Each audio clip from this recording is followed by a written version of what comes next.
everybody stick around. We have another panel discussion coming up. We're going to switch gears a little bit.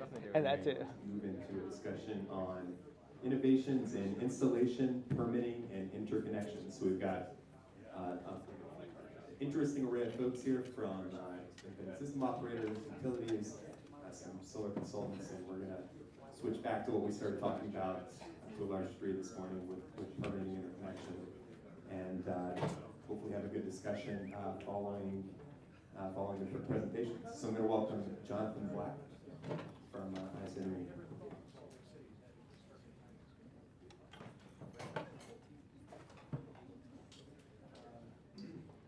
Good afternoon, everybody. I'm John Black from ISO New England. And just show of hands, just to get a sense of the audience here, how many folks know what an independent system operator or a regional transmission organization is?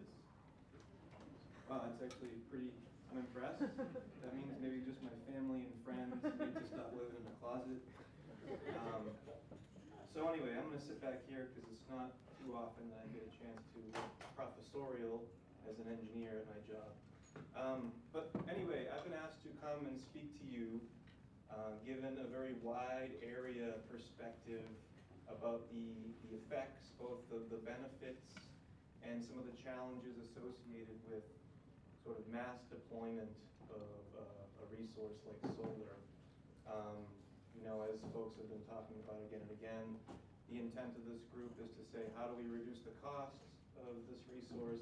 And the end result is going to be, if it has a very reduced cost, is mass deployment, more and more deployment. And so, you know, sort of as a system operator, for folks sort of standing back and saying, you know, from a regional perspective, what are the things that we need to be thinking about? That's sort of the perspective that I hope to share with you guys today. So this is just sort of about ISO New England here. We are a nonprofit organization.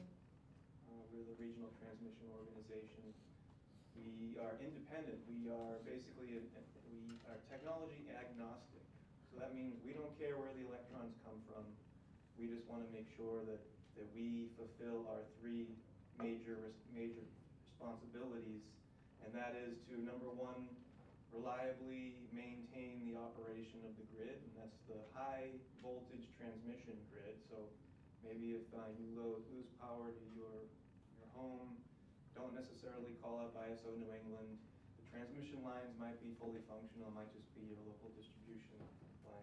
So that's function number one. Number two is we design and administer the wholesale electricity markets. And number three is sort of where I'm coming from, is sort of making sure that you plan for the future system needs. A little bit about the New England power grid. We got about 6.5 million households and businesses, population about 14 million, several hundred generators, and over 8,000 miles of high voltage transmission. We're interconnected with our Canadian neighbors and New York. And basically our all-time peak is a little over 28,000 megawatts, and that's on August 2nd, 2006, which coincides with the New York independent system operator peak load, which I think that day was a little bit less than 34,000 megawatts. So as a regional system, we are a little bit smaller in electricity demand than New York State is. Now, there's all this talk about PV, and I will say that this is a very different type of resource than an ISO is accustomed to dealing with. Just sort of framing the discussion a little bit, you know, I'm a little bit younger, but I've been told that the power system was designed from a much different perspective than what we're seeing right now, especially from PV's perspective, is that these were conventional, centralized, large-scale power plants, transmission lines connecting that with maybe local neighborhoods, and then distribution lines connecting down to individual customers. Now we're seeing PV deployed on the distribution end of the system, and either reducing load or maybe at mass deployment, you're going to actually start seeing that power backfed into the transmission system. So in New England, we've seen as a result of state policies, the success of state policies, I will say, and also relatively dramatic cost reductions that we've heard about today. We've seen increased deployment of PV in New England. From a regional perspective, the different state policies have different levels of effectiveness and they have different goals. So what we're seeing is a heterogeneity of resource deployment in the regions where Massachusetts, we've heard from Massachusetts earlier today, some of the more aggressive policies, we're seeing mass deployment in Massachusetts, but maybe less so in other states like New England. Right now, there's more than 250 megawatts. That number's a little bit stale at this point. Maybe closer to 300 megawatts installed, and that's everything from the multi-megawatt scale down to the residential rooftop stuff. And we are anticipating, and again, this number is subject to change at any moment, depending on what state policies develop. But we're looking at more than 1,000 megawatts probably in the next 5 or 10 years. Certainly not as much as other parts of the country, but we think it's significant. So there's a number of things that we're beginning to think about. So the integration of intermittent resources like PV is a strategic planning initiative issue. And another thing that makes it unique is something I've already said, is that it's interconnected predominantly to the distribution network. So that means that ISO New England very likely isn't involved with the interconnection process of these resources.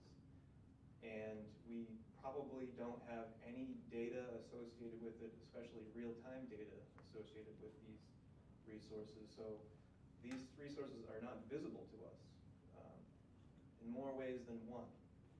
And so they basically just are on the load side of the way that the ISO sees things, and they are reducing the amount of load from a system-wide perspective that the ISO sees. Just a number of potential benefits, the obvious environmental benefits, carbonless energy production, at least during operation, so there's no emissions. The inverters and technologies that are air-cooled, so there's no cooling water, which is another major environmental benefit. They can help satisfy state goals. They do add to fuel diversity to the extent that they produce energy, significant amounts of energy, and it can be built, unlike centralized, especially like you think of like a nuclear power plant, which may take a decade to build.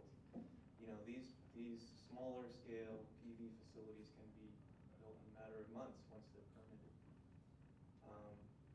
The solar resource is ubiquitous, so you can throw it on people's houses, provided that there's southern exposure without shade, so on and so forth. So unlike maybe wind resources, especially thinking about New England, where the best wind resources are located sort of remote from where the electricity demand is, this is a resource that you can develop close to them. As sort of a zero fuel cost technology, energy produced from these resources will put downward pressure on wholesale energy prices. And this last point, I want to state clearly, this is a non-trivial statement, that these resources may defer the need for transmission or distribution infrastructure improvements. This is a bit of a science project, and I don't think that we've completely solved this one. We're certainly looking into this with great interest and engineering sort of a lens on it. But this could go both ways. Sometimes if you see a distribution feeder with a significant amount of PV or a very large installation with respect to the amount of load that the feeder is serving, it may require significant upgrades to it to make it sort of an operable component of the system. And then there's sort of the intermittency of the resource. So folks tend to have the knee-jerk reaction that the sun's out. That's when the peak loads are occurring that these systems need to serve. So there's a high coincidence between PV output and peak load. So therefore there's definitely less distribution infrastructure that's needed. And I would argue that's not necessarily the case, because if just one time the sun isn't shining, there's cloud cover, and maybe an hour ago or 10 minutes ago it was, and it's August 2nd of 2006 in New England or in New York, there's still going to be peak load on that line, and the PV resource isn't going to be delivering near its full capacity. So again, when you start thinking about thousands and thousands and eventually tens of thousands of these resources installed in a highly decentralized way across a system, what's the aggregate influence of these resources? How does this resource come together spatially in time and produce energy? So here are some of the challenges, and this is not an exhaustive list, but just thought I'd give you some tasters. But starting off just saying that with 250 to 300 megawatts on the New England system, we haven't had a noticeable impact on system operation. It's still I think it's breaking out of what we would consider noise on the system. It's a little bit more than that at this point, but it's not sort of something that people are really paying attention to yet. But I anticipate that in the next year or so, it will be something that we're from an operations standpoint, we're looking at more intently. Much like wind resources, that is another maybe less new technology that we've become more accustomed to talking about, dealing with. There's a lot of variability and uncertainty associated with the weather that is driving this resource. So eventually, what's going to happen, as it's a modifier of the load on the system, that's how the ISO will see it, it's going to eventually impact the skill at which we can forecast the amount of electricity demand that we use to sort of set the stage for how we commit and dispatch all of our generation and load resources to make sure that we're matching generation and load every moment in time. So right now we are working with a team led by IBM on a DOE-funded project that I believe is also part of the DOE SunShot initiative to improve the state of the science of solar forecasting. We've just gotten underway with that. We're probably a couple months in at this point. It's a 3-year project. So we're very excited to be part of that effort. And we hope to learn a great deal about what things we should be considering as maybe several years down the road we think about formally introducing a centralized solar forecasting system, much like the centralized wind power forecasting system that we're sort of rolling out as I speak now. And then, talking about increased reserve requirements. The reserves are basically, there's a bunch of different kinds of reserves, but basically they're the insurance policy for things like we lose a large generator or transmission line, and in a matter of moments we've got to make up that loss of generation. So there are resources, operating reserves that are either spinning or not spinning that are going to be able to make up the needs on the system given any set of contingencies that could happen. So as we increase the variability and uncertainty in the resource of mass deployment of PV, this will eventually probably impact the reserve requirements that ISO New England carries. And then the last point I imagine other folks who are on this panel maybe could speak to with a little bit more experience, but one of the things that the ISO is concerned about is the interconnection standards that these projects that are connected to the distribution system, these standards were developed without mass deployment in mind. They were developed almost strictly from the perspective of ensuring the safety of line workers. So if there's a large disturbance on the system, they're basically a do not ride through set of standards where they're saying, these units will trip offline. So if you start thinking about hundreds and hundreds and maybe thousands of megawatts of this stuff, and there's a disturbance in the system that maybe trips most of those offline, now all of a sudden we may not only have to make up the need for the first disturbance that happened, but now all of a sudden we're going to see hundreds of megawatts more of load on the system that now we also have to make up. So there's different electrical characteristics of these resources than we're typically accustomed to dealing with for large centralized power plants, because they're connected with different interconnection standards. So I will state that PV is still a relatively young technology. There is an evolving grid awareness of these resources. They will eventually be more grid friendly. The standards that are currently in effect are, have evolved in other parts of the country where there's already mass deployment of PV. And in parts of this country where they're starting to see, like California, for instance, they're strongly thinking about different standards to sort of ameliorate this issue. So I think that's about all I came here to say. So thank you very much. Thanks, John. Next up, we have Tyler Espinoza from Opti.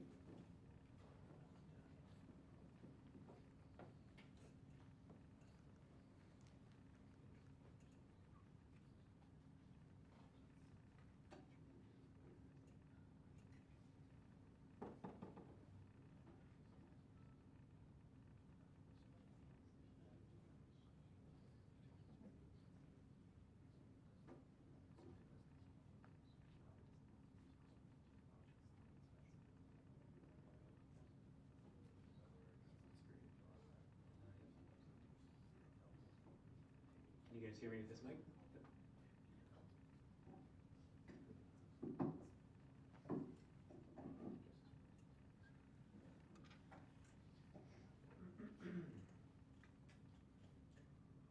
Hi, good afternoon, everyone. Second panel after lunch, kind of a brutal position to be in, so thanks for hanging in there. My name is Tyler Espinoza. I work for Opti Inc. For those of you who don't know us, we're a solar energy consulting firm.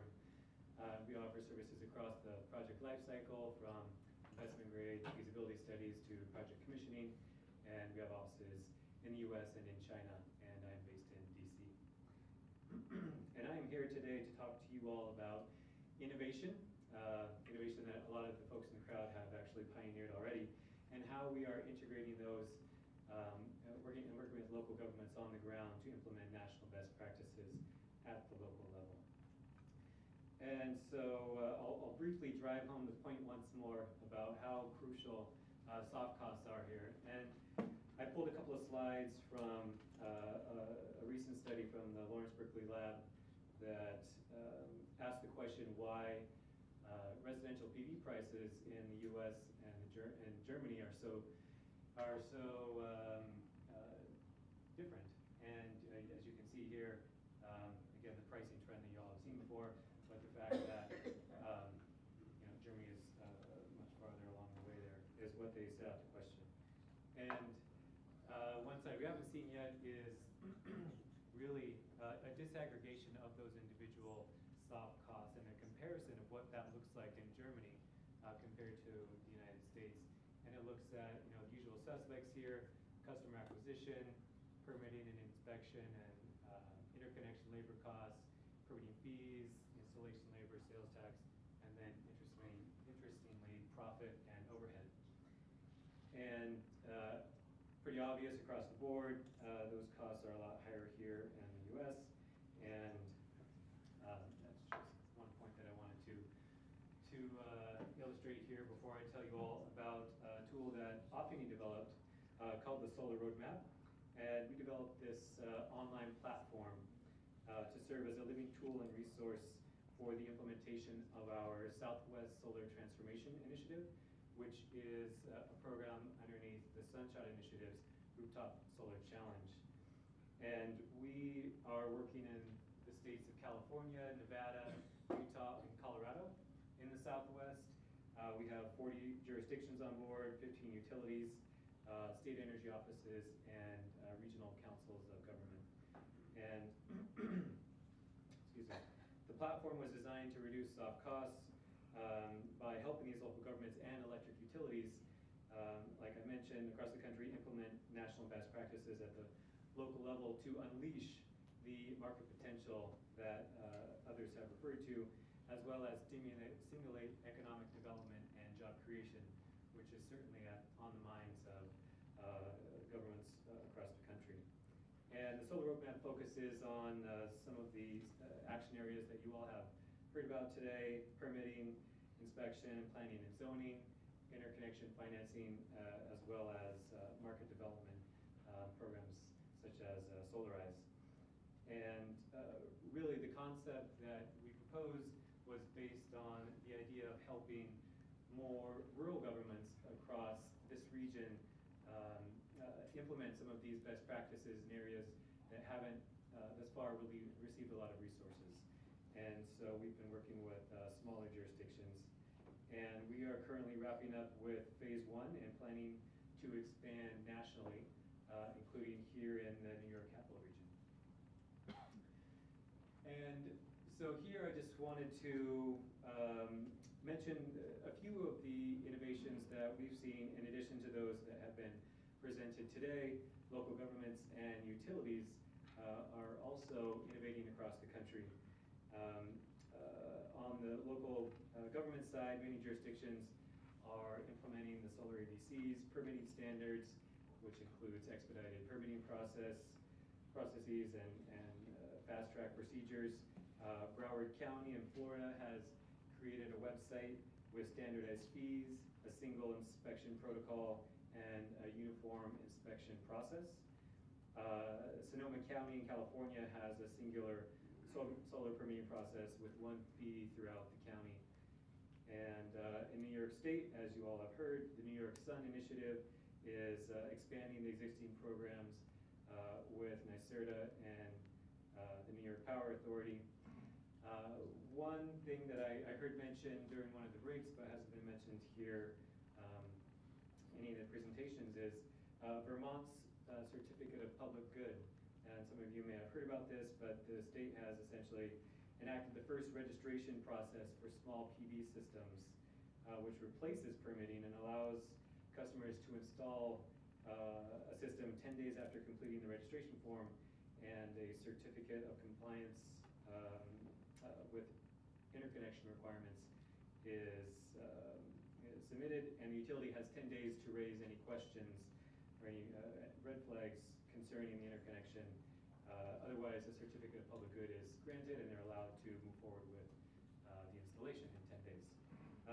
Pretty innovative. San Francisco has an e-permitting process that is saving time for building officials and installers.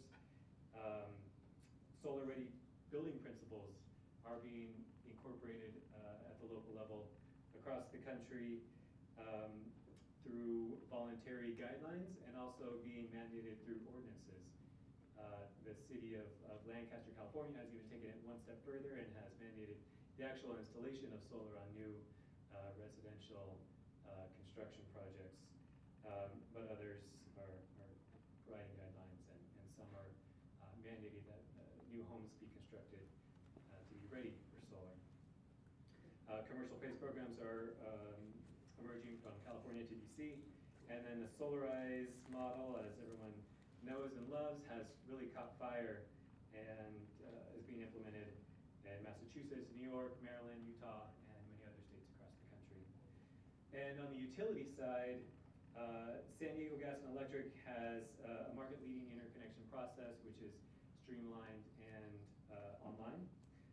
Pacific Gas and Electric, which you may or may not know, has 30% of all the rooftop PV installations nationwide in their territory. And they're currently dealing with about 1,500 applications per month, which has been taking about 4 weeks to process, which is quite long.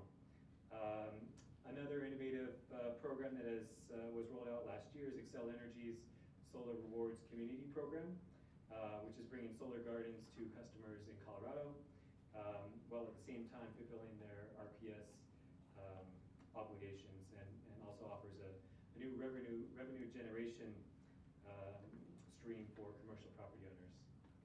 And another interesting tariff, I guess, is Austin Energy's Value of Solar tariff, which has captured the attention of solar policymakers across the world, really, and has earned them SEPA's Public Power Utility of the Year Award and IREC's Innovation Award in 2012.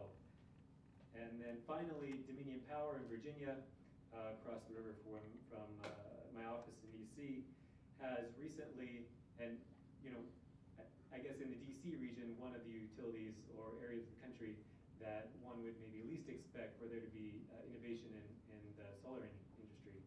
But they've actually come forward and received approval for a commercial rooftop solar leasing program, and are planning to install 20 to 30 megawatts on commercial rooftops, public and private sector, over the next couple of years of utility-owned behind-the-meter DG.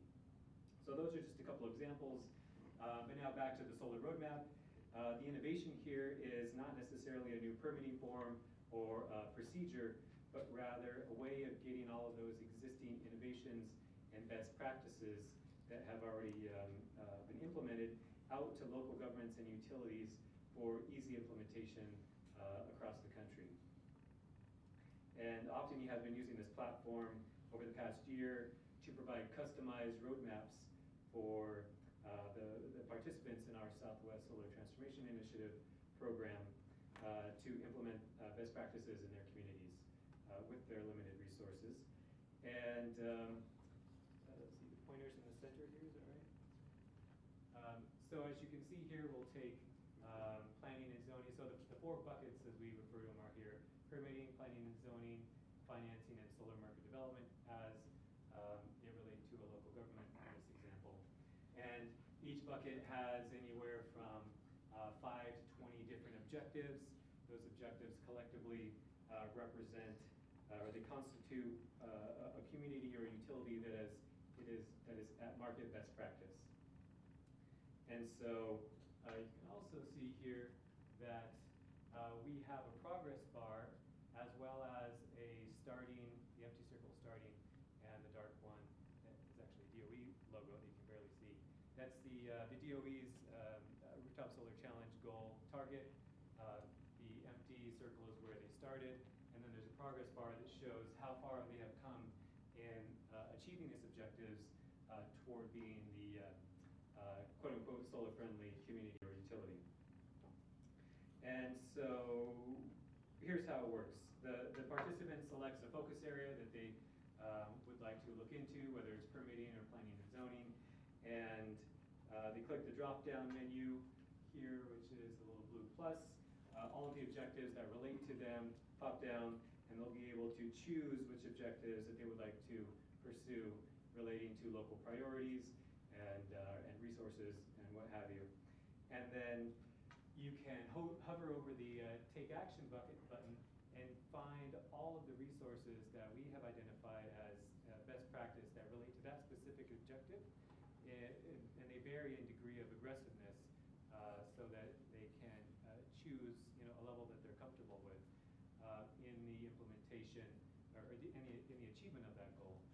And then once you click on the Take Action button, it will bring you over to a more informative page, which is where all of the actual resources live and are categorized in a way that allows for easy access, showing their source, the link, and the actual resource itself, whether it's a case study or a template or a screenshot of an existing online permitting portal that has been implemented somewhere across the country.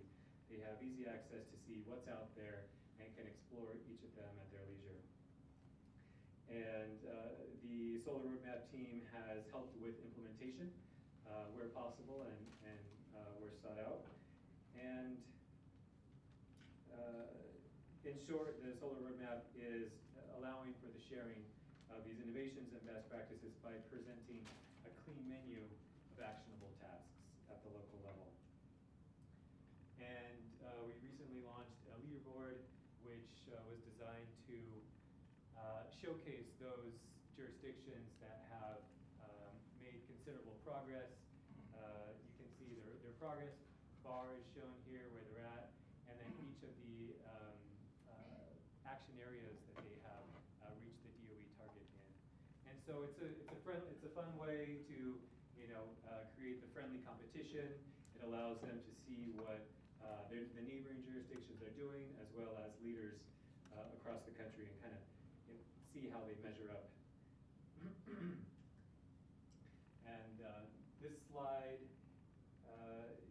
is to showcase the extensive resource library that we have compiled, which is over 250 resources from over 100 sources, including things like the Solarized Guidebook, and we found that the Solarized Mass RFPs are readily available online, and we've actually taken those, incorporated them into the database, and have shared those with communities in the Central Valley of California who are looking for a little bit more guidance than what the Solarized Guidebook provides. And that's one of the big questions that we found that a lot of jurisdictions have, is they want to implement the Solarized model, or they want to do a collaborative purchase across their own buildings. And how do you do it? Where are the tools? What does an RFP look like? How do you evaluate the proposals that come in? And so on and so forth.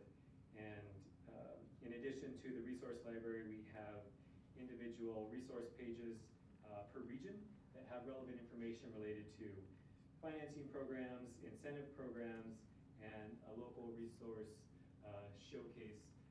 This one is from Colorado. You can see Garbo Clean Energy, a couple of case studies, and permitting forms. And if you click the local solar financing button here, it takes you to a page for each local jurisdiction, which has their own dashboard, and you can find out specific information related to that jurisdiction, related to permitting and inspection procedures, net metering and interconnection procedures, standards, the links related to where all that information lives, who those contacts are, if those are available, and other resources that may be available for that specific jurisdiction. And so to close out here, we've had considerable success in working with the communities that we've been involved in the Southwest, helping to make it easier for these solar markets to grow, and has been a great tool in helping us help them take action, move the market forward, and have received some great feedback and testimonials from local governments and utilities that are participating. And we're helping to standardize and streamline, as many of the other folks in the room are. And so some of the successes that we've had I've listed here, related to the standardized solar ABCs procedures, electronic download and submittal of solar permitting applications, solar-friendly zoning ordinances have been adopted. Solar has been integrated into general plan updates. And on the utility side, FERC SGIP fast-track screens have been adopted, as well as IREX freeing the grid insurance recommendation. And working groups have also been formed. We've helped them come together for those communities that have been interested in the solarized model, and also exploring what a collaborative procurement looks like across city lines, maybe at the county level or across multiple cities. So that's all I have. Thanks for your attention. All right, thank you very much, Kyle. Next we have Thomas Key from Embry.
been involved with solar as a renewable resource since probably early 1980s, but lately it's become a much bigger activity for us related to this integration, and primarily integration concerns at the distribution level. So I thought I'd just give you some highlights of research that's going on, that give you a view into what utilities are worried about relative to distributed solar research that we're currently working on. And we start with plant performance, and we do a lot of measuring. I'll talk about that, some of the details that we're interested in on PV output. We are interested in what a feeder, a distribution system can actually handle, its capacity. Of course, generally the PV systems take advantage of a connection to the grid and a pathway to market. But the question is how much a particular system handles. So we do specific studies in that area. How to fast track screen requests. Many places we have a backlog of requests, and as the systems get larger, you end up at this decision point to study or not to study. Kind of let this go through. So some methodology in that area, and then some interesting opportunities with the inverter side. That part of the PV system that can actually become a grid resource, and so some demonstration work we're doing in that area. Measuring, we're measuring around the country and with a lot of our members two ways. One, let's see, I'll learn how to point. There we go. One way is at the plant level, certainly, and how the power enters into the grid. But another way is we're interested in at a kind of a feeder, or if you have a distribution feeder that's 1 or 2 or 3 miles long and has a lot of PV, how does that affect the feeder operation? And I guess compared to John, who has the sort of the big picture in the Northeast, we're most interested lately in just how does a PV system affect the neighbors, and then building up from there, and with higher penetration, of course, we'll have to be considering the system effects as well. So in a plant, this is a 1 megawatt plant in Tennessee. I'm going to show you a few results from this specific plant. So that calibrates you 4,600 panels. We'll look at the resource with pyranometers. We'll look at the 4 inverters here. We'll look at the total output of the individual output. We also look at things like what does one panel look like, and then we can, by measuring that and then comparing it to the 4,600 panels, we get a really good sense of a balance of system performance with some care to make sure we're capturing all the possible energy with a single panel and then comparing it to the aggregate. We measure in pretty high level of detail. In fact, we've been drawing 1 second data just because we don't know how fast solar can change, so we're trying to measure that.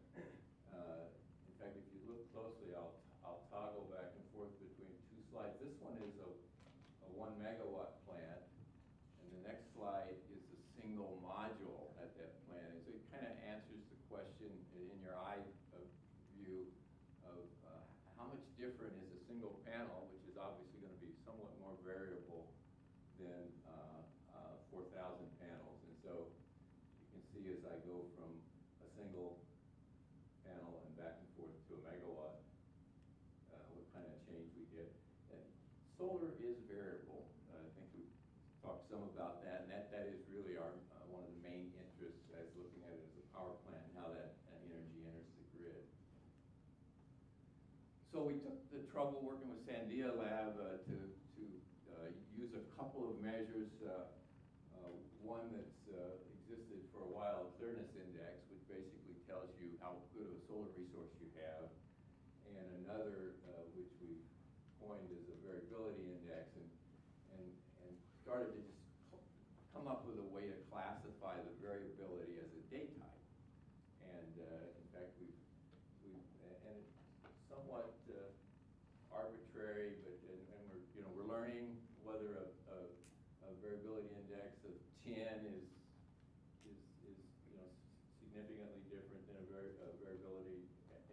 5 to 10 as far as how it affects the grid, or maybe we should recalibrate ourselves. But anyway, we're getting some sense of comparison, and one of the things that we've been interested in is the difference in weather, the difference in the solar resource as you go from the East Coast out west. And you know, a lot of our early solar systems, and I heard this morning that New Jersey, California, and Hawaii make up 70%. Used to be California was 80 or 85%. So a lot of our experience has been out west.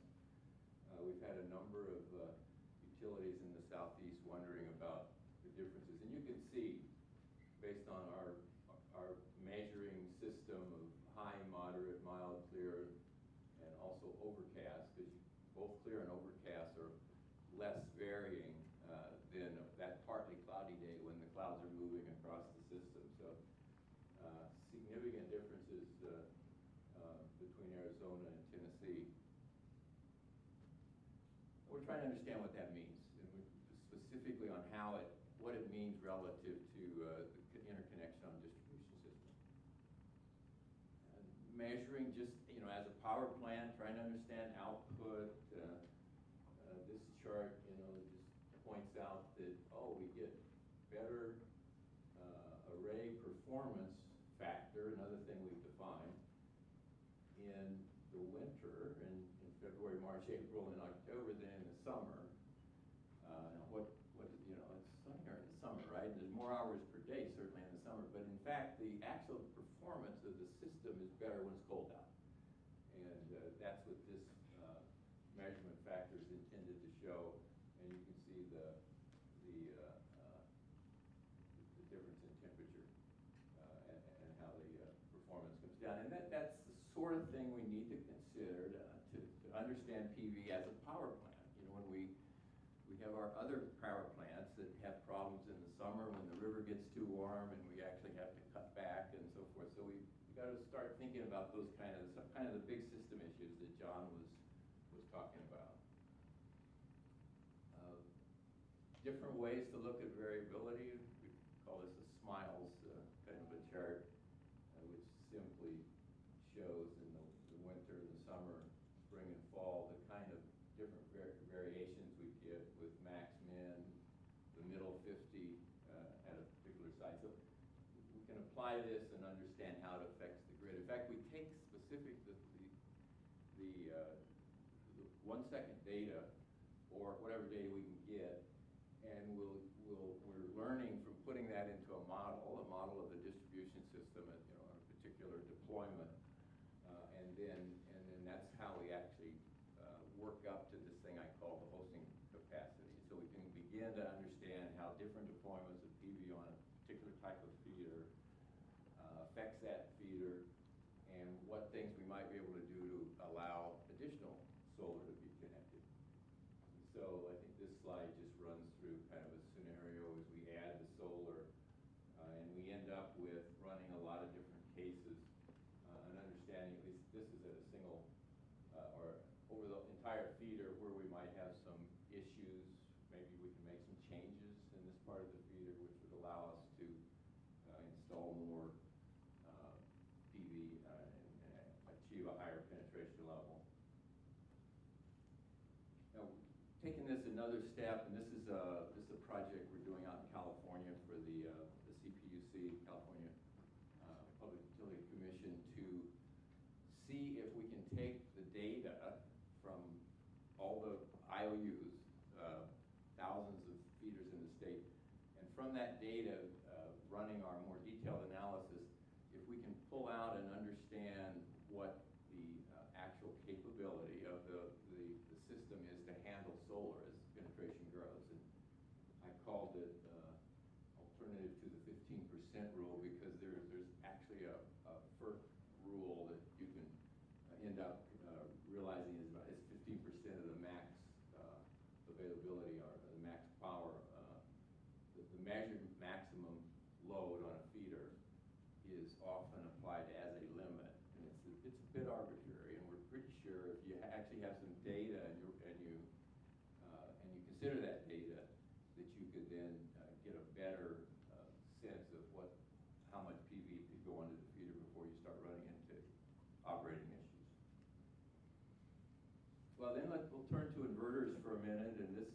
This is a DOE SunShot supported effort where we're looking at what kinds of things are we using the inverter for, today, harvesting the maximum energy, matching the peak power point, as John said, being extra safe on the system running when there's any sort of a disturbance. And looking ahead at maybe in the future what we might be able to do in better setup, better pre-programming the inverter to provide some grid support, or even give it some feedback and it actually has a reaction or a response to what's going on the feeder, smart grid sort of idea, and then acts accordingly. And what would that do for us as far as your solar deployment and just the overall quality of energy on the feeder.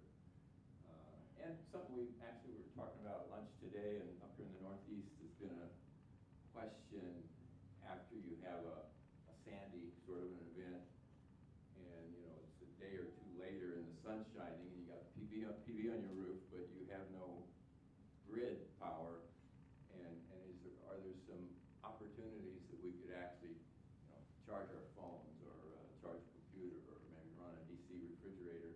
We're looking at that. I think it's another option for using renewables in that kind of a distress situation. The inverters have been ready to provide this kind of support for quite a long time, but all the different manufacturers really have kind of had their own language, their own protocols. And for somebody like John, I'm picking on you because you're in the front row, you really need it to be all standardized, so when you guys send out an operation signal from the New England ISO, you know what to expect. And so there's quite a bit of work we're doing to try to standardize the language and to, I guess, make the connection between the distributed resource and the grid operator, at least the distribution operator and eventually the system operator. And that buys us quite a bit. And this little illustration is aimed to show that if we have your typical load, you worry about the voltage, or utilities worry about the voltage staying within a certain range of limits, and we add a lot of solar in a system, and we know we begin to get, in some ways, losing control of the voltage. And this simulation shows when we add this capability of the inverters, of the PV systems actually providing grid support, you can expect that you, in fact, improve the voltage overall. And when you run the numbers back into what does that do for me as far as ability to host solar systems, it practically doubles that capability by simply having the inverter operating in a supporting way instead of perhaps tripping offline and working the other way. And we're trying to demonstrate that, and again, this is a SunShot supported project that's going on in Massachusetts, in Detroit, but we're also doing a work with NYSERDA here in New York to look at some different opportunities to use inverters to support the grid with these kinds of goals in mind. And so I think I probably already made all my conclusions, but it gives you a glimpse of the kind of research we're doing. Thanks for listening. Thank you, Tom. Next we have Terry Sobolewski from National Grid.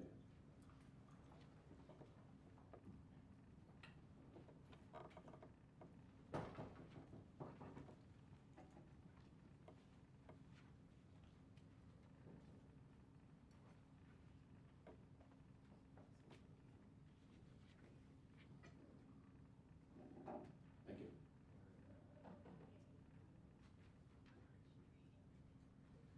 Oh, good afternoon, everybody. I'm Terry Sobolewski with National Grid.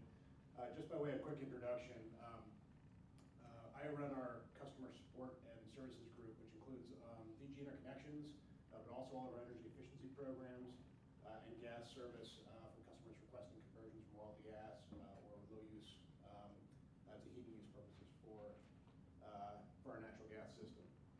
And before I get into the discussion, I just want to point out, I'm not going to really spend much time on it in these slides because I want to focus on interconnection specifically. But it's worth pointing out that National Grid does participate in the market, so to speak, in a couple of different ways with regard to renewables.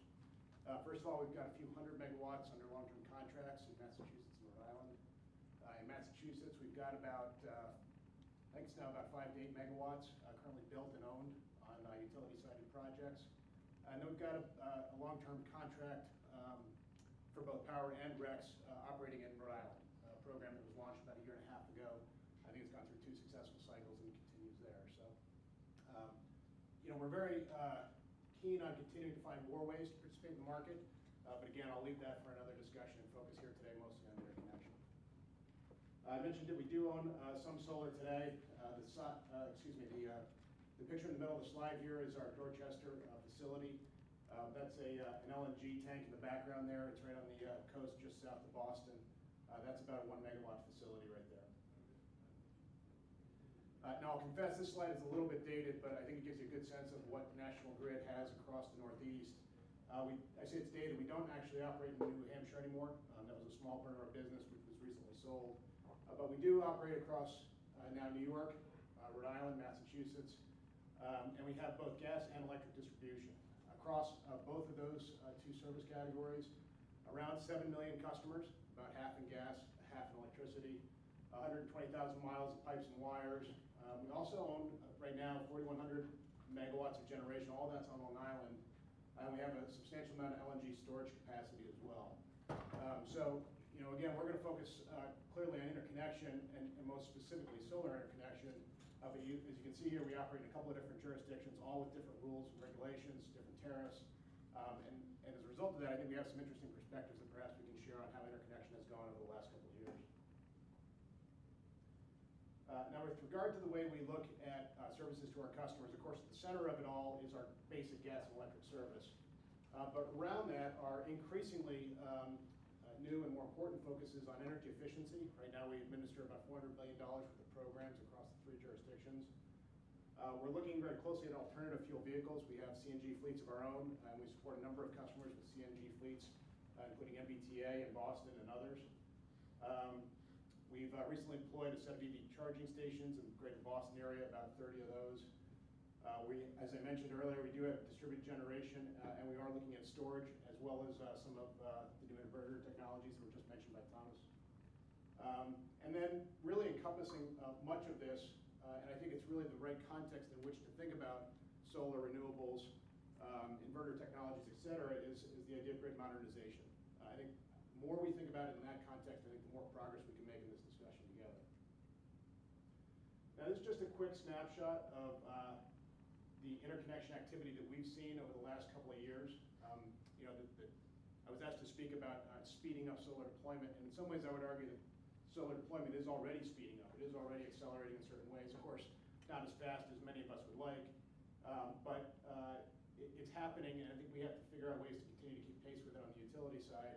But again, work for those solutions in a partnership with all the market participants to make sure that the progress we make is on pace with the demands of our customers, most importantly, and all of our stakeholders collectively.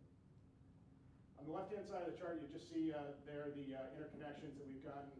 These are interconnection applications, I should say, received over the last 4 years. Notably, you can see that just in 2012 alone, it was about 400 megawatts of interconnection requests.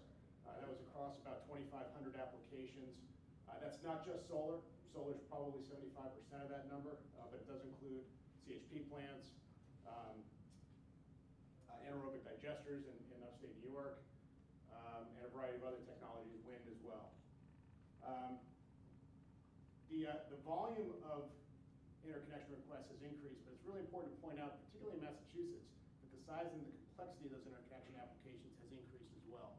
Where previously we might have seen average system sizes well below a megawatt, and now we're seeing in particular areas applications that well exceed that. That's come back a little bit due to some recent changes in Massachusetts, which we can get into if folks are interested. But nonetheless, the size and complexity has evolved just as much as the volume or velocity has evolved. As a result of that, we've had to do some things internally to make sure that we can continue to serve customers within the expectations that they've got. Principally, obviously, we had to add resources. We've increased staffing by more than 50% in the last couple of years.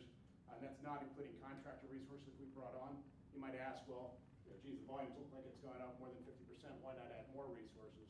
Well, that volume is very seasonal still, particularly driven by incentive schedules and what happens from year to year. So we have to be careful about taking on fixed costs.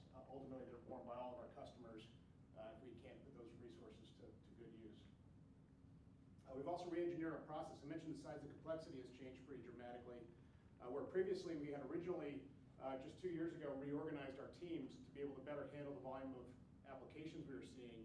We did that really around what we would call simple applications, applications that were typically less than 50 to 100 megawatts, many rooftop residential applications, et cetera. And again, what we've seen is a shift in the nature of the applications we've experienced, and so we've had to rethink essentially how we serve or how we respond to those requests for our customers. And then last and most importantly on this front, we've really worked pretty hard to increase customer communications. What we find is that, look, the tariffs are not easy to interpret. And that's, by the way, not necessarily just the responsibility of the utilities. Typically, it's joint forums that come together to build those tariffs and to define what goes in and what doesn't go into those tariffs. But nonetheless, understanding the interconnection process, understanding the impact of technology on the network, all of that has a bearing on the complexity of the interconnection requests that we try to service. And to the degree that we can improve the level of education, the level of communication around that, we find that we can substantially improve the ability for customers to get through the process successfully. Now, so what's the effect of all this? What we have seen is, despite the incredibly high volume of applications, yes, we've certainly interconnected quite a bit. Now 95 megawatts of solar, about 140 megawatts of distributed generation in total. But what you can obviously tell from the numbers is that much of the capacity, if you will, the number of projects that have applied, many of those have not come all the way through to fruition yet. And so that's an interesting development that we're trying to manage through. Again, it has implications for the process. What we've recently done is we've had to essentially reallocate our team to separate screening from project management because we're finding these larger, more complex projects go through many iterations, many twists and turns, sometimes the changing of equipment and the changing of specifications. And it's not something we can stamp an approval on and move out. Sometimes we have to follow that project for a period of 2 or 3 or 4 months until it's ready to receive its final interconnection application. The other thing we're starting to see is speculation. And so something we're going to have to keep an eye on. I won't go too far into it here, but more and more we see people that are in the interconnection queue without necessarily a true interest in building a project. They're perhaps interested in having that spot reserved, being in a position to parlay that, if you will, to another party who's going to ultimately develop the project. Now, beyond those sort of basic issues, I mentioned the velocity is, of course, increasing with simple projects, and the simplified process has been working relatively well, in the sense that we've processed over 2,500 applications in 2012. That was up pretty dramatically from prior years. And truthfully, we're not perfect on this front by any stretch, but by and large, we hit the timelines 95 to 96% of the time. For complex projects, we're seeing a lot of technical challenges there, and those technical challenges are evolving, as I mentioned. It is true that we have some real safety and design issues that persist. We have installations that change after they've been permitted and interconnected. We have installations that are done incorrectly or incompletely. And we have installations that are initiated which exceed the capacity of the service transformer. So again, it comes back to education in part. We need to continue to be diligent about that, but it's something that is going to be a continuing challenge. And then last, I think, though I think Jonathan's presentation was fantastic, we still do see that the shared understanding of the distribution system and the technology constraints that do really exist today, there's still some limited understanding of that. And again, I think that forums like this go a long way to help identify those and bring us towards solutions on those. So in short, I think there are really 3 key priorities for speeding solar deployment. First and foremost, and this is kind of most basic, to probably the things that are going to be a little bit longer term, but most basic, I think we need to put solar where it makes the most sense. Excuse me. One of the ways we do that is we have to get better, the utilities have to get better with sharing more and better information. We have to identify, identify those feeders which have room, which have capacity for incremental DG. We have to identify those feeders which don't, and we have to be more quick in turning around customer requests for information with regard to different parts of our system. I think we need to consider, and we are talking about this now internally, expedited interconnection based upon geography, size, or configuration. We already do this in many ways today with the expedited process for simple projects, but there's no reason that can't be expanded to take on more projects that meet certain criteria. For example, we know that north of Boston, there's real concerns with price separation of the capacity markets there. We need more generation in that particular area. And so perhaps there's a way in which we can, within certain constraints or configurations, identify a fast track for projects in that particular region. That would be a geographic delineation. Certainly different sizes or configurations relative to the system in a particular location. That could also allow us to create categories for expedited interconnection. And then last here, we need to continue to focus on safety, reliability, and cost-benefit optimization. Again, I think that, and by the way, I'm a part of it. I have great enthusiasm for what we can do with solar across the Northeast, but there are real safety concerns that have to be addressed. Anti-islanding is probably the most prominent. And to the degree that we can address those, I think we can get much more done in terms of deployment. The second big thing is we need to get better at managing process variability. We need to be more flexible in the resourcing that we can apply to interconnection requests. You can see that in the variability I described earlier and the volumes for those. We have to separate screening from project management. We're already in the midst of doing that. I think we need to look at group study and cost sharing. I think a comment was made earlier about what happens when you have a confluence of applications. It becomes very complicated to understand which comes first, A or B, or what happens if both get built, who shares the cost or who bears the cost in that particular case, and we have to have good answers for that in ways that customers understand it. And then, there's some great best practices all around the company, or all around the country, I should say. Our company has not yet adopted as many of those as I'd like. So online applications, better queue management, those are things that are also on our priority list. Now last is an important priority, I should say, in terms of driving technology and innovation. And again, I would advocate that this is really about modernizing the entire grid. To the degree that we can do this, then there's going to be incremental room or capacity to deploy solar in a more ubiquitous way. Today, it's not true that more solar always creates distribution benefits. It's true in certain locations for sure, but it's not a universal truth. And so we have to think about how we bring the grid to a point where that is a universal truth. Now, a couple of specific things that I think we need to work on, some of which we already have in progress, I should say. First, we need to implement solutions that solve real technical or safety constraints at lower costs. We've got a pilot going on right now in Potsdam, New York. I want to get the term right on this. I'm not an engineer, but it's power line carrier pulse-based anti-islanding technology. How'd I do, Gary? Gary's keeping me honest up there.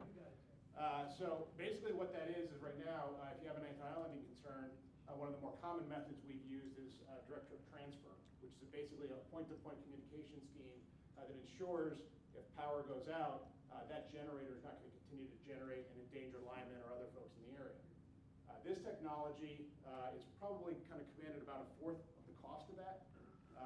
We got to make sure it works, of course, but one of the things we love about it is that its failure mode, if you will, for the engineers out there, is pretty simple. The way it works is it sends out a pulse, a signal across the power lines themselves. Detectors are set up at the generators, and if that pulse goes away, i.e. the power's out, then the generators are required to shut down. Oh, by the way, if it fails, the generator shut down. So we don't think there's a great deal of risk in this. We want to try to accelerate the adoption of it. We got to get through the pilot upstate and make sure that it's going to work the way we anticipate, but that's one way we can ensure we've met the safety or reliability requirements that we've got, but do so at a lower cost. I love the discussion on inverter controls. I won't go back into that, but obviously there's a tremendous amount of potential there, and the faster we can leverage that, again, the faster we can deploy more solar.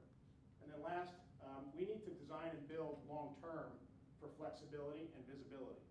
We have 5-year network strategy plans, asset management plans, where we identify incremental load that's going to come on the system, and we build to meet that, whether it be incremental transmission, reinforcement of the distribution system, or otherwise. And so to the degree that we can, as we contemplate those long-term network strategy plans, integrate renewables into that discussion, solar specifically, make sure we're preparing for two-way power flow, make sure we're adding monitoring to get us better visibility. Those kinds of very specific solutions can, again, expand the field of play, if you will. So, I think it's pretty straightforward. This is all we've got. 3 priorities: put more where it makes sense. We got to get better at the process piece of this. And I think really at the end of the day, modernizing the grid, improving the technology and the innovation is going to be something that can unlock the opportunity to speed solar deployment from a whole variety of different perspectives. Thank you.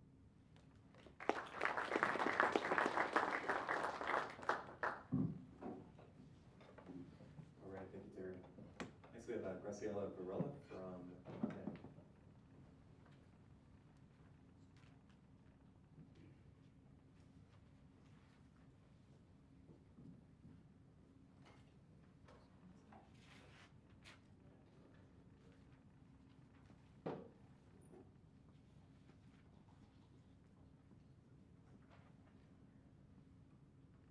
So good afternoon, everybody. Thank you for staying. I'm the last speaker today, so after this you'll be welcome to go home. So I was asked today to talk about the difficulties of integrating PV to the grid. We thought it was a little negative, so we're calling it interconnecting DG into the grid. So just to give you some background, Con Edison is a utility in New York City and Westchester. We have 3.3 million electric accounts. It's a population of about 9.2 million.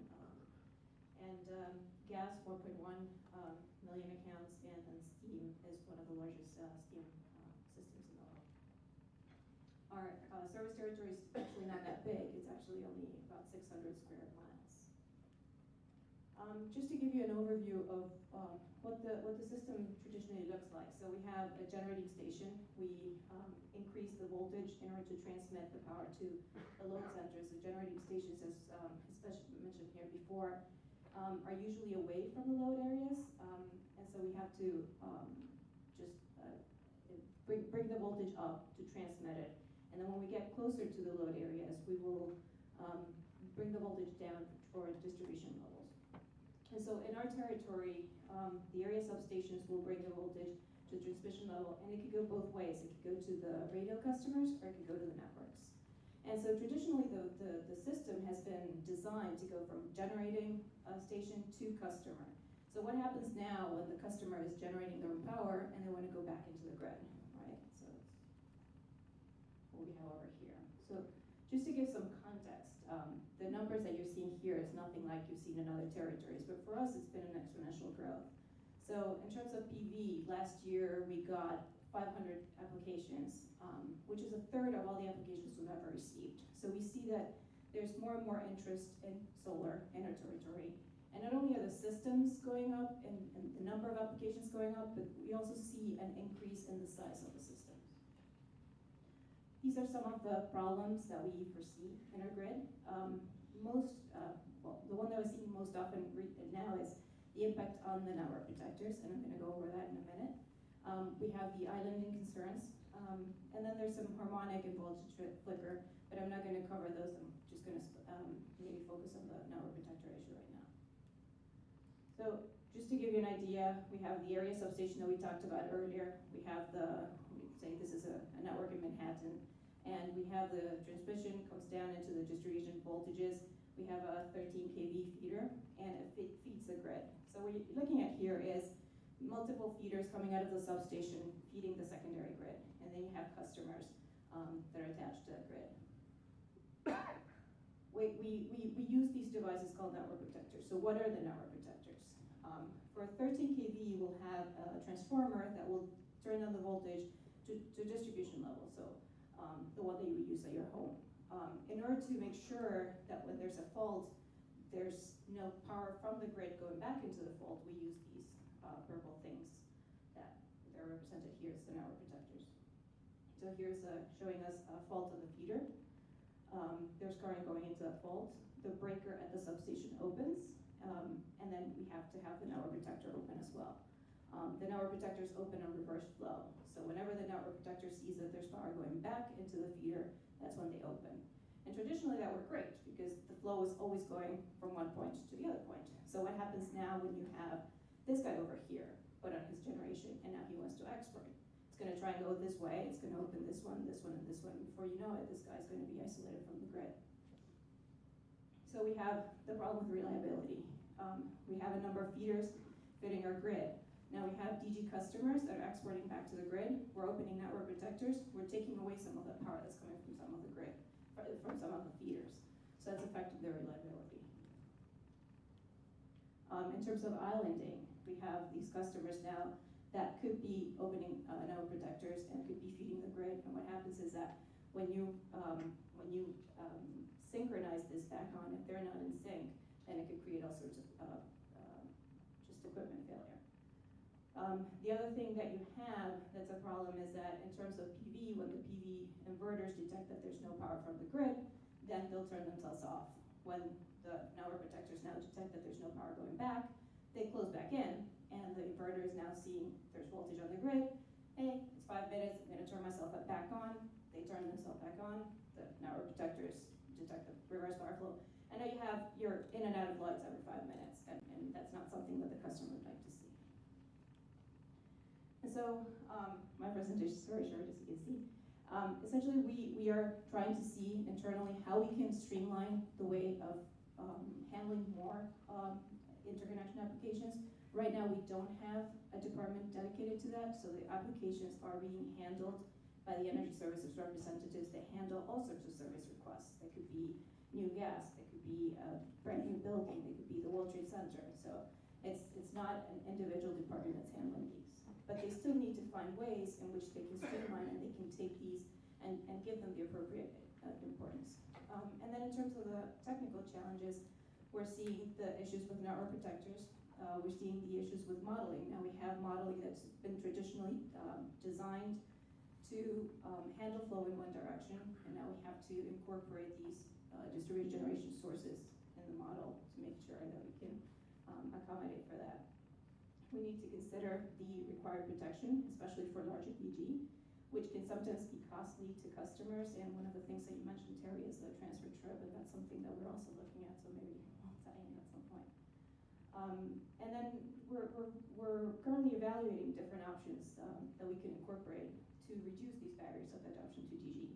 We know it's coming, we see it coming, we want to encourage our customers to install it in our system.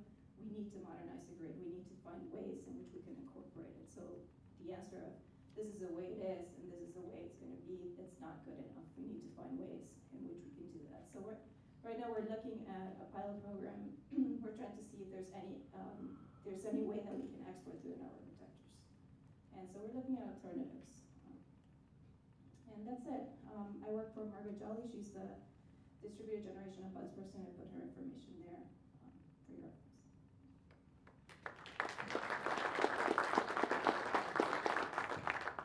Thank you, Graciela. And unfortunately for the weary, we actually do have more to our program today. So I'm actually going to ask all of our panelists to go and take a seat on the couches up here. And we have about 15 minutes for Q&A before we head to a brief break before our last session of the day.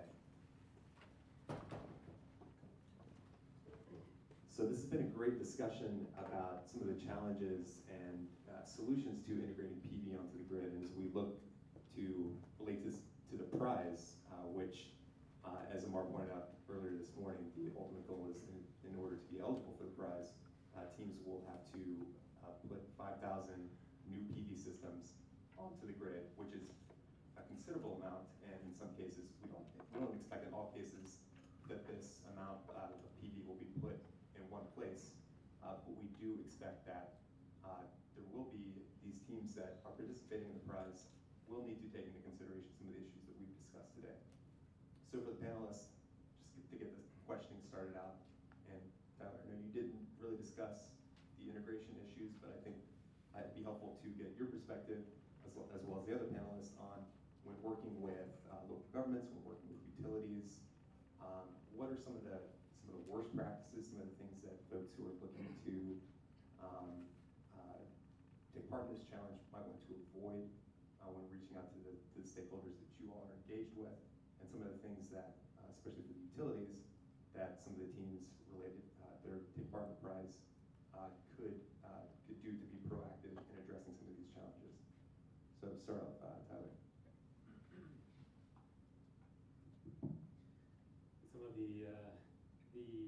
worst practices, I would say, in our experience working with local governments on the ground, the example that I use from Vermont, that registration system isn't necessarily going to be applicable for a lot of jurisdictions across the country, just because Vermont is a small state. And so I would just say that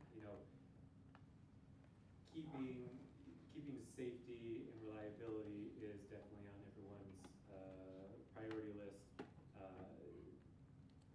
irrelevant of how large of a territory it is or how big the jurisdiction is. So I would say just ensuring that the local governments are taking into account the best practices that are most applicable to their scenario.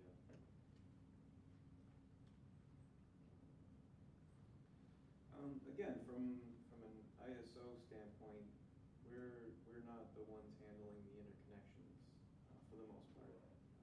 They're more the exception to the rule, the ones that we are handling. So I'm sure that the folks further downstage will answer this question a little bit more.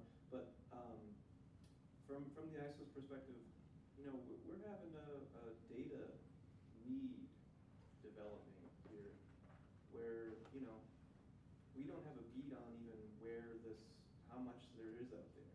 I personally am doing a lot of state-by-state research, finding out what's out there, and maybe just getting total megawatts out there. But also we're going to need to know where it is. Those are key data needs for developing stuff like solar forecasting that eventually we're going to need. So that's one thing. And then I guess the other thing is just, I think that just sort of understanding the paradigm shift of what eventually there's going to be a need for greater grid awareness, grid modernization, more need for control and communications infrastructure. And the sooner folks can sort of get into that mindset, the better off we'll all be.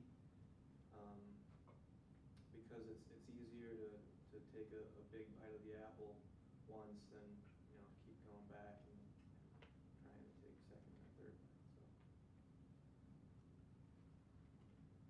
So I guess to speak to the question of bringing thousands of systems on to the distribution network, that by itself isn't a great concern to me, but I'll explain why.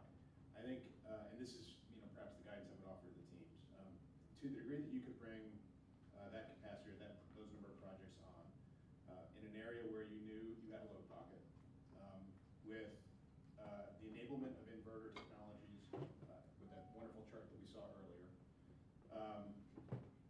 through an interconnection process that assured the systems were fully permitted and inspected,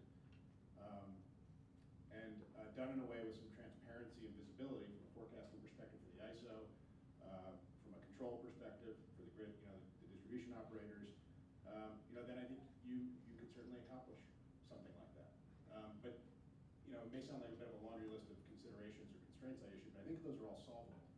I think to the degree that we can accelerate the efforts to address those specific issues and do it, whether it be through pilots or other means, we're working with EPRI on a pilot in Massachusetts right now on some of this technology. Those are avenues to do it. You can see how Solarized Massachusetts can help channel that particular area activity into a specific area that would support it from a load perspective or from a technical perspective. The solutions are in front of us. I think we have to bring them together in a meaningful way to be able to accomplish a goal like that. I pretty much agree with everything you said. I think it's important to find a good partnership between the utility and between the installers. I know that sometimes we seem to be in different teams, but at the end of the day, I believe that we do want the same thing. We just want to do it in a responsible, level way.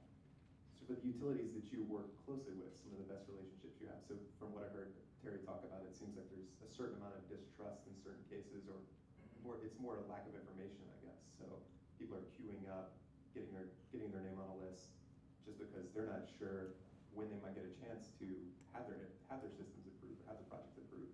So the utilities that you work, or the installers rather, that you work with, that do the best job of engaging you, what do they do? What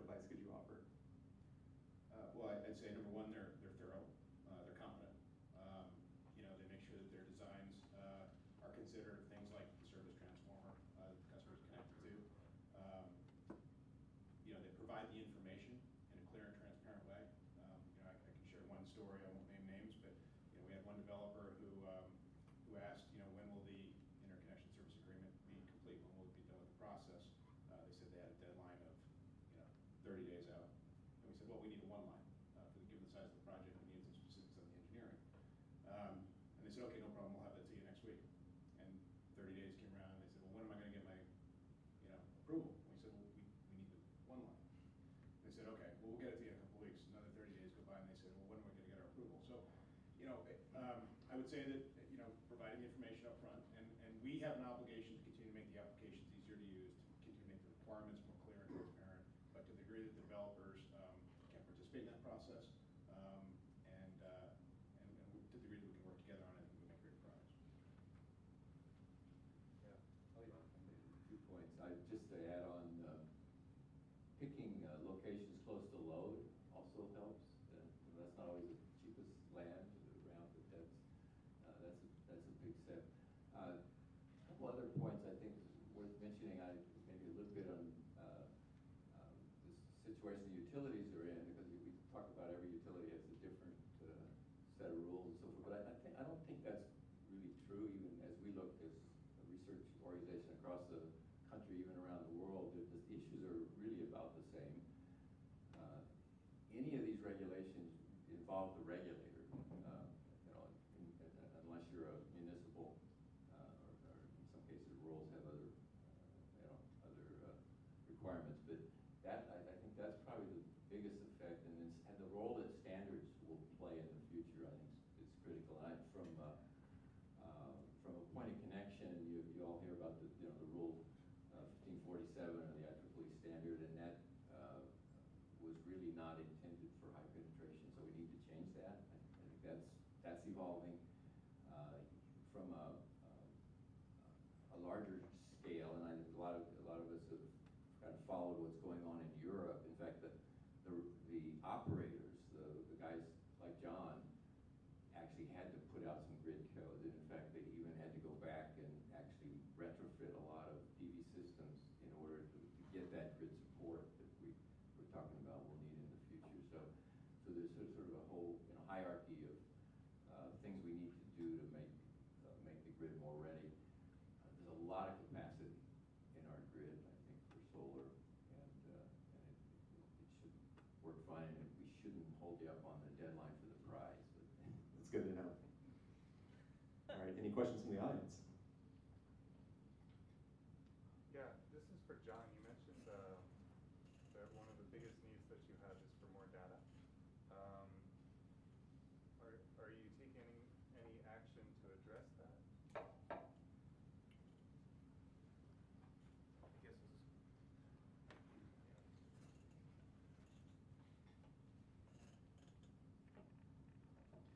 Yeah, actually, that's a good question. We have been pushed by stakeholders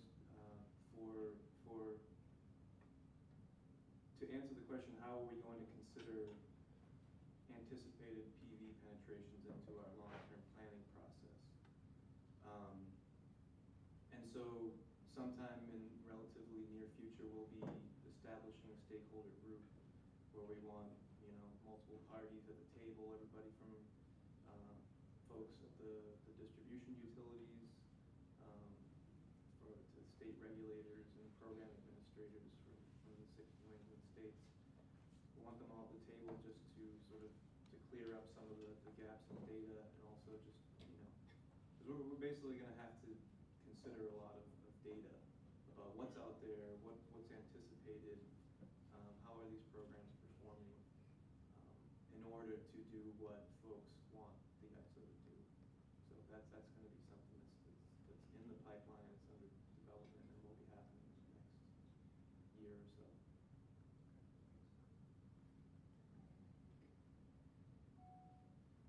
Just going back to that question, that's something that we are starting to realize that it's important to us too. So some of the smart grid programs that we're working on, one of them is a demonstration project, and in that we want to be able to monitor the feeder, understand how the feeder is loaded, and then understand what resources are available to that feeder. So that goes back to understanding what the generators are doing on the distributed generation side, which right now is invisible to us as a utility. We don't have the telemetry of what the generation is doing. We don't know what the PVs are doing. And we also want to know what the just demand response options are. So yeah, that information is important. Okay, and just a shameless plug. I mean, my company does solar monitoring and data analytics, so we'd love to help you out with those problems. Great, thanks.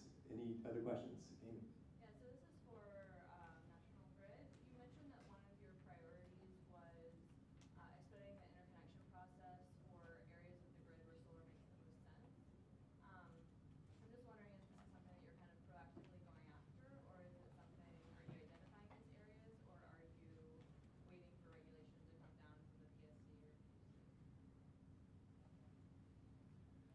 I don't think we would be waiting for regulation. I would say we're in the very early stages of it. First thing you have to do is think through, there's quite a bit of engineering work that would need to be done to identify the load pockets, right? So if you're talking about geographic criteria, that's not work that we necessarily do on a day in and day out basis. We will do some of that work when we set our network strategy plans, our 5-year plans for infrastructure. But it's important to understand that when we do those plans, this comes back to the way that the utilities have sort of evolved over time. Those plans are usually done at a little bit more of a macro level than at a feeder level. And so when you get down to that feeder level, variability in something like load growth, population growth and load growth, can be much different than what it would be for a town, a village, or a handful of zip codes. And so to get to the analysis that would help us proactively identify which feeders can take on the most capacity, it's going to take us a little bit of time. So that's one piece of it, geographic. With regard to system sizes and configurations, that's something I think we can do much more quickly. Again, we've already begun this a little bit when you look at the simplified process, and the way we handle interconnections. In New York, I believe it's less than 50 kW. In Massachusetts, it's a little different. I think it's under 25 kW under the new rules. But there's ways in which I think we could expand those prudently. What I wouldn't say is we should just take it from 50 to 100, but I think there's different criteria that we could set that could be implemented in a more timely fashion. So short answer is I don't think we're waiting on anybody. We need to be thoughtful about how we evaluate that. It's going to take us some time to do so, but as I said, it's something that we absolutely want to look at. Great, thank you, Terry. We have time for one more question.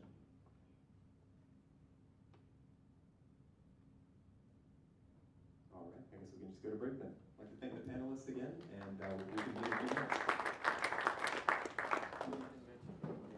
I want to make one quick announcement.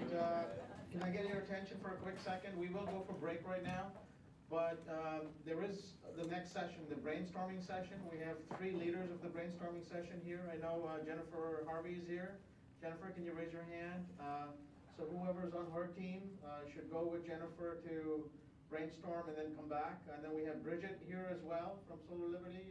She's raising her hand. There's some of you that are on her team, I know. And there's a third one too, right? Yes, from Fraunhofer. Right. And that's the third team that's going to also brainstorm and come back after break for the session.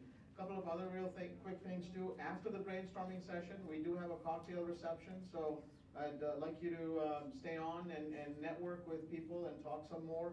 What we'd really like to do is start to see some teams forming eventually, hopefully for the prize is really the goal that we're sort of focusing in on here. And also what we'll do is for people that are interested in a tour of the facility that haven't actually been around this facility before, we will also arrange for a tour. You can come and talk to me if you're interested in that. So that will be at the networking reception after the session. Enjoy your break. We'll be back here in 10 minutes.